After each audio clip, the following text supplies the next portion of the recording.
അതുകൊണ്ട് ഈ വർഷങ്ങളിൽ കുറേ കാര്യങ്ങൾ ഇങ്ങനെ നമ്മൾ ഭയങ്കരമായിട്ട് ഇങ്ങനെ ഏറ്റെടുത്ത് നമ്മുടെ കമ്മ്യൂണിറ്റി ലൈഫിൽ ഒപ്പം അതിൻ്റെ ആന്തരികതയിൽ കൊണ്ടു നടക്കാൻ പറ്റിയ ഭയങ്കരമാണ്.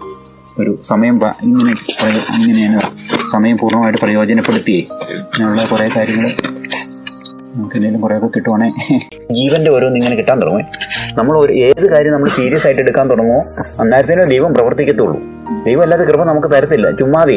ഇപ്പം ഞാൻ ഉദാഹരണം പറയുന്ന ഈ മദർസയുള്ള കാലത്ത് മദർ പോയി കേന്ദ്ര ഗവൺമെന്റിനോട് ചോദിക്കുക എനിക്കൊരു 10 കോടി രൂപ വേണം ഈ പാവങ്ങളെ നോക്കാമെന്ന് പറഞ്ഞാൽ മദറിന് കൊടുക്കും അല്ലേ, അറിയാവുന്നത് കൊണ്ടും ഇതായതുകൊണ്ടും. പക്ഷെ നമ്മൾ പോയി ചോദിക്കുക എനിക്കൊരു 10 കോടി രൂപ വേണമെന്ന് തരുമോ? അവർ ഗവൺമെന്റിന് അറിയാം നമ്മൾ കൊടുത്താൽ ഒന്നും ചെയ്യാൻ എത്തുമില്ലെന്ന്. അപ്പം ദൈവത്തിനും അങ്ങനെയല്ലേ, നമുക്ക് നൽകപ്പെട്ട കൃപയോട് സഹകരിച്ച് മുന്നേറുന്നതനുസരിച്ച് നമുക്ക് അടുത്ത കൃപ കിട്ടത്തുള്ളൂ.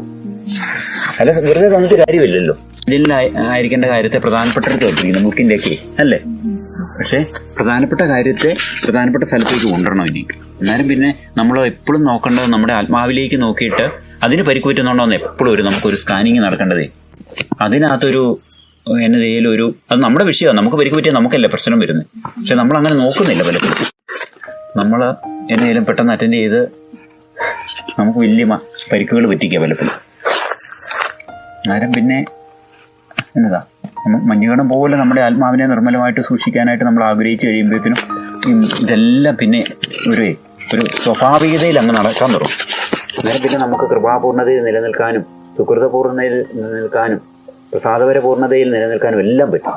അതെല്ലാം നമ്മുടെ ആത്മാവിനെ ദൈവം നമ്മളെ വെച്ചിരിക്കുന്ന കാര്യങ്ങൾ. അത് നമുക്ക് കയറി കഴിഞ്ഞാൽ പറ്റുകയും ചെയ്യുവേ. അതാ വിശുദ്ധരെല്ലാം എത്ര സൂക്ഷ്മതയോടെ ഒരു കുഞ്ഞു അവരുടെ ആത്മാവിനെ പരിക്ക് പറ്റിക്കാൻ അവരൊന്നും സമ്മതിക്കുന്നില്ല എന്നൊരിക്കലും.